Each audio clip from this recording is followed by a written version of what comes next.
So first, ang gagawin natin is mag-login. Username is user.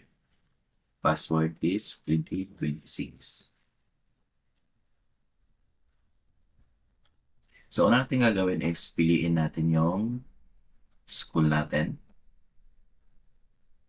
Ngayon, kung mali yung napili yung school, double-click natin to para ma-unlock yung logo.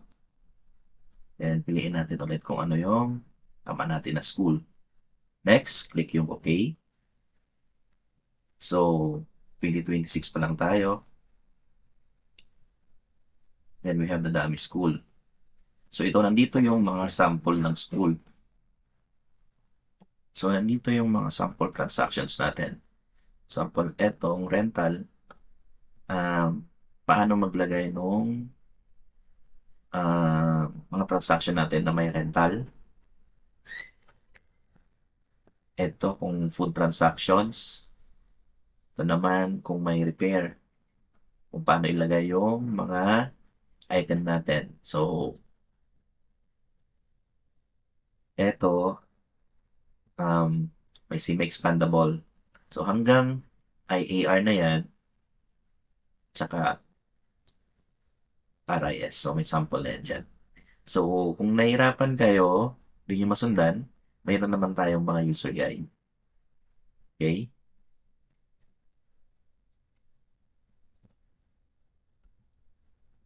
So, first, set up natin yung school nyo. So, punta tayong setting, add school. First row, papayahan natin kasi nandyan nakalink yung mga sample transactions natin. So, next row, select natin kung saan na belong yung sang station na belong yung fund na ginagamit natin sa mga procurement natin at liquidation. Kaya elementary. So, next is code. Mayroon siyang code. So, kung ayaw niyong may code yung mga letterhead nyo, ay mga report head, so, edit nyo lang to. Okay? So, make it blank. So, punta tayo dito sa inyo.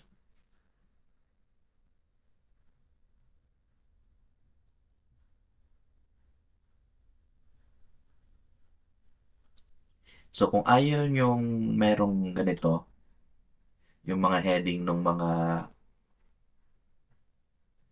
reports, punta kayo ng setting, and school, tanggalin nyo yung nandito. Like ito. Tanggalin nyo yan. So, para mawala yun sa mga reports nyo. So, yung bank natin, BBP, pwede rin whole word, development. Yan.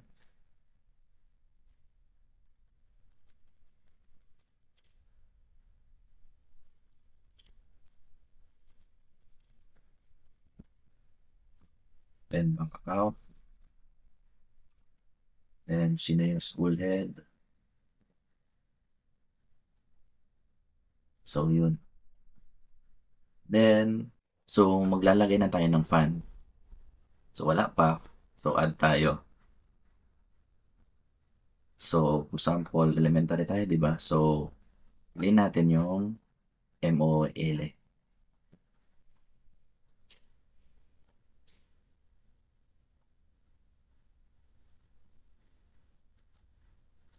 So, next, select natin to.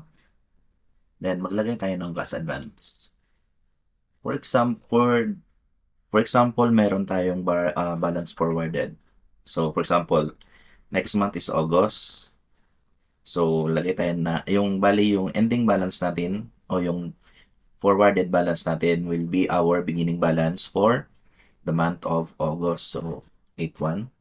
Ilagay natin yung DV number nung cash advance na yun kung available. Kung wala, okay lang din na blanco. So, for example, meron tayong 9,500. So, lagay natin for the month of July. Or for example, yung cash advance nyo is monthly, July lang lalagay natin. So, cash advance siya ng July. Pero kung cash advance siya ng 2 months, so June, and July. Kasi doon siya nabilong. Yun yung classification ng cash advance natin. So, pwede naman na mahaba yung lagay yung particulars pero I suggest na maikli lang kasi ginagamit lang naman natin to as identifier para sa mga DB natin.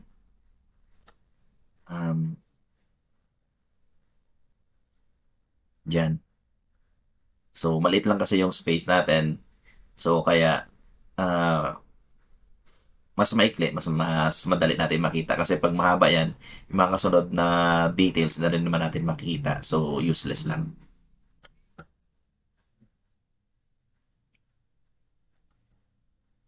So, ganito ang pag-setup pag first time natin gagamitin yung system at meron tayong forwarded balance. So, pag may dumating na tayo na cash advance na bago, like for example, for the month of August na talaga to September, so ilagay natin kung kailan dumating. Yan. 814. So, about 300,000. So, ilagay natin dito.